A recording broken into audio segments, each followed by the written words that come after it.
નાણંદીને આપણે 4 ગાથાઓ થઈ, બરાબર ને? હવે આજે 5મી 6ઠી જેવો સમય 4 4 થઈ જાય, 5 6 7 8 તો બધી હા કંઈ એવું કરીએ. હા હા બરાબર બરાબર, કંઈ નહીં આપણે એવું તો પેલું તો મને ઈશારો કરી દેજો, બરાબર?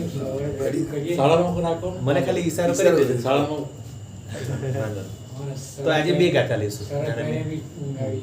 નાણંદીની આજે 2 ગાથા લઈએ, બરાબર? અને પેલો પદાર્થ કેવો લાગેલો મહાવિદ્ય વાળો? મજા આવી ને? પેલો કવળવાળો એવા તો બધા. મેં પછી કોઈ પ્રશ્ન કરેલો બીજો નવો કોઈ એના પછી? હા, આપણે પ્રશ્ન કરવાનો રહી જાય છે. કંઈ નહીં, હવેથી ધ્યાન રાખો. છેલ્લે તમારે યાદ કરાવજો કે કોઈ નવો પ્રશ્ન કરો.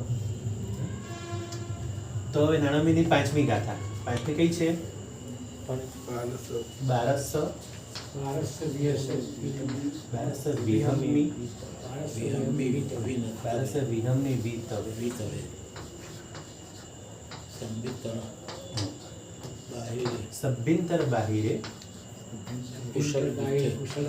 આમાં રસોઈ હશે. બાહિરે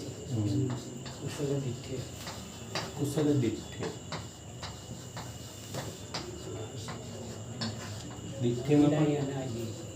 દિઠ્ઠેમાં બી રસોઈ છે. બારસ વિહમ્ય વિતવે સભ્યંતર બાહિરે કુશલ દિઠ્ઠે. અને પછી કીધું અગિલાઈ અણાજીવી નાયવો સો તવાયા. એટલે કે જે હવે તપના પ્રકાર કીધા છે એમાં બાહ્ય તપ 6 અને અભ્યંતર તપ 6. તો પહેલા એમ કીધું છે 12 પ્રકારના તપો છે.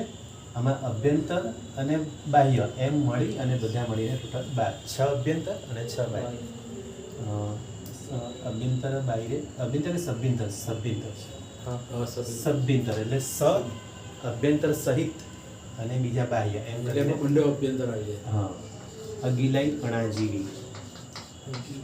હવે અગિલાઈ અણાજીવી આનો અર્થ બહુ સરસ સમજવા જેવો છે. અણાજીવી આમ છે ને? હા, આમ જ છે ને? અણાજીવી નાયગો સો તવાયા. એટલે નાયગો એટલે જાણવા જેવો છે. આ તપાચાર નાયગો સો તવાયા. હવે આપણે બરાબર સમજશું. તો પહેલું શું કીધું છે? બારસ વિહમ્મી. વિહ એટલે વિધ એટલે કે પ્રકાર. વિતવે 12 પ્રકારનો તપ કયો છે. 12 પ્રકારનો તપ એટલે એમાં 6 બાહ્ય અને 6 અભ્યંતર. તો તપના 12 પ્રકાર કીધા છે. તો આ ગાથામાં ખાલી તપના કેટલા પ્રકાર છે ને શું છે